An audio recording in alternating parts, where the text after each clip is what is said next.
अपना next chapter है व्यक्तिगत विभिन्नता। अगर यहाँ पे हम प्रश्नों की बात करें तो फर्स्ट 15 प्रश्न देखेंगे, जिसमें पहला अपना प्रश्न है कि अभिरुचि, अभिवृत्ति, उपलब्धि तथा लिंग कौन सी विभिन्नताओं के क्षेत्र हैं। तो ये कौन सी विभिन्नताओं के क्षेत्र हैं, यहाँ आपसे पूछा गया है। ये क्षेत्र है आपके दोस्तों व्यक्तिक विभिन्नताओं के, यानी ऑप्शन सी यहाँ पे इसका राइट आंसर हो जाएगा, व्यक्तिक विभिन्नताएँ। नेक्स्ट प्रश्न है कौन सा व्यक्तिगत विभिन्नताओं का कारण नहीं है। तो यहाँ पे व्यक्तिगत विभिन्नता को कारण कौन सा नहीं देगी, वंशानुक्रम, वातावरण, परिपक्वता या फिर निर्देशन। तो यहाँ पे जो निर्देशन है वो क्या है, आपकी व्यक्तिगत विभिन्नताओं का कारण नहीं है। अगला प्रश्न है व्यक्तिगत विभिन्नता का ज्ञान अध्यापक को मदद करता है। तो व्यक्तिगत विभिन्नता का जो ज्ञान है वो अध्यापक को किस चीज़ में मदद करता है, ये आपकी मदद करता है शिक्षण अधिगम क्रियाओं की योजना बनाने में। अगला प्रश्न देखेंगे, व्यक्तिगत विभिन्नताओं को ध्यान में रखते हुए विद्यार्थियों के शिक्षण के लिए प्रायोजना पद्धति यानी प्रोजेक्ट मेथड के जो निर्माता थे वो कौन थे। तो प्रोजेक्ट मेथड के निर्माता थे आपके किलपैट्रिक, ऑप्शन बी यहाँ पे इसका राइट आंसर होगा, किलपैट्रिक। चलिए पांचवा प्रश्न पूछा गया है कि व्यक्तिगत विभिन्नता का सर्वप्रथम अध्ययन किसके द्वारा किया गया था। तो व्यक्तिगत विभिन्नता का सर्वप्रथम जो अध्ययन किया गया था वो आपके फ्रांसिस गाल्टन के द्वारा किया गया था 1869 ईस्वी में। नेक्स्ट 6 प्रश्न है व्यक्तिगत विभिन्नता के कारक होते हैं। तो व्यक्तिगत विभिन्नता के कारक कौन से होते हैं, ये आपसे पूछा गया है। यहाँ पे होते हैं वंशानुगत और वातावरण। एक तरह से ऑप्शन सी यहाँ पे इसका राइट आंसर होगा। 7वां प्रश्न पूछा गया है कि व्यक्तिगत विभिन्नताओं को मापने के लिए सबसे अच्छी मापनी है। तो व्यक्तिगत विभिन्नताओं को मापने के लिए सबसे अच्छी मापनी कौन सी है, वो है आपके अनुपात मापनी, ऑप्शन डी यहाँ पे इसका राइट आंसर होगा।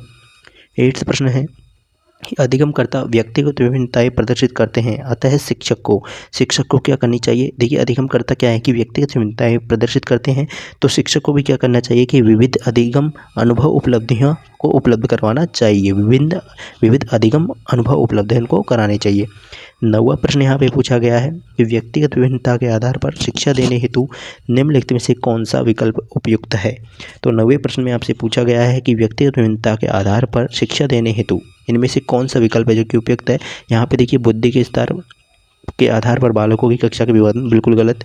लिंग के आधार पर बालकों की कक्षा का विभाजन तो करना ही नहीं है। देखिए लिंग के आधार पर गृह कार्य में विभिन्नता, ये भी गलत। बाल केंद्रित शिक्षण विधियों का यहाँ पे उपयोग करना होगा, ऑप्शन डी यहाँ पे इसका राइट आंसर होगा।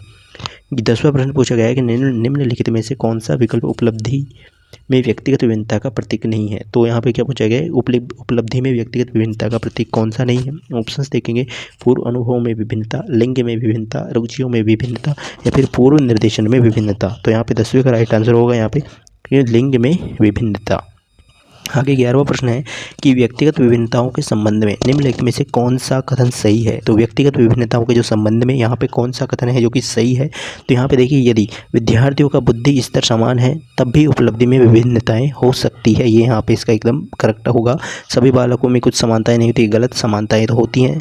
नेक्स्ट देखिए व्यक्तिगत विभिन्नताओं के वक्र खींच कर दिखाने पर वह एक सही दिशा की ओर झुक जाता है, ये भी गलत है। व्यक्तिगत विभिन्नताएं वंश क्रम के कारण है। तो यहाँ पे देखिए वंश क्रम का ही नहीं है, यहाँ पे हेरिडिटी और यानी वातावरण का कारण है। तो यहाँ पे दोनों आते हैं इसमें। आगे पूछा गया 2 बालकों में समान मानसिक योग्यताएं नहीं होती, उक्त कथन किस मनोवैज्ञानिक ने कहा। देखिए कौन सा मनोवैज्ञानिक है जिसने ये कहा था कि 2 बालकों में समान मानसिक योग्यताएं हैं जो कि नहीं होती, ये किस मनोवैज्ञानिक ने कहा था, ये कहा था आपके हरलॉक ने। आगे यहाँ पे 13 नंबर प्रश्न पूछा गया है कि अधिगमकर्ताओं की व्यक्तिगत विभिन्नताओं की पूर्ति के लिए निम्नलिखित में से कौन सा चरण वांछनीय है, यानी वांछनीय नहीं है। ऑप्शन है व्यक्तियों की योग्यताओं का सही आकलन करना, व्यक्ति पर अनुदेशन देना, सामाजिक आर्थिक स्तर की पहचान करना या फिर विशिष्ट प्रतिभाओं की पहचान करना। 13वें प्रश्न का यहाँ पे राइट आंसर होगा सामाजिक आर्थिक स्तर की पहचान करना। 14वां प्रश्न है निम्नांकित कथनों पर ध्यान दें तथा दिए गए कूट संकेत के आधार पर उत्तर दें। ऑप्शन है यहाँ पे व्यक्तिगत विभिन्नता का एक प्रमुख कारण आनुवांशिकता है। तो बिल्कुल ये सही है, यहाँ पे एक कारण क्या है, आनुवांशिकता भी है। बुद्धि व्यक्तिगत विभिन्नता का एक प्रमुख क्षेत्र है, और या फिर व्यक्तिगत विभिन्नता का अध्ययन करे के व्यक्तित्व को मापा जा सकता है। तो यहाँ पे 14वें प्रश्न की अगर हम बात करें तो इसका राइट आंसर होगा यहाँ पे ऑप्शन नंबर बी। 1 और 2 यहाँ पे दोनों बात सही है, ये यहाँ पे गलत है। 15 नंबर देखेंगे व्यक्तिगत विभेद। व्यक्तिगत भेद में पाते हैं कि विचलनशीलता, प्रतिमानता, ए और बी दोनों या फिर उपरोक्त में से कोई नहीं। तो यहाँ पे इसका राइट आंसर होगा विचलनशीलता भी होती है और प्रतिमानता भी होती है, यानी ऑप्शन सी, ए और बी इसमें दोनों सही है। तो ये 15 प्रश्न थे आपके। नेक्स्ट हम आगे के 15% यानी व्यक्तित्व विभिन्नता के देखेंगे अगले पार्ट के अंदर। तो आप चैप्टर वाइज यहाँ पे इस चैनल के माध्यम से हम आपको यानी मनोविज्ञान के जो 15 क्वेश्चंस की है जो पूरी सीरीज चल रही है चैप्टर वाइज, इसको आप कंटिन्यू देखते रहें। आप इसकी प्लेलिस्ट विजिट कर सकते हैं, इसके अलग से प्लेलिस्ट आपके लिए बना दी गई।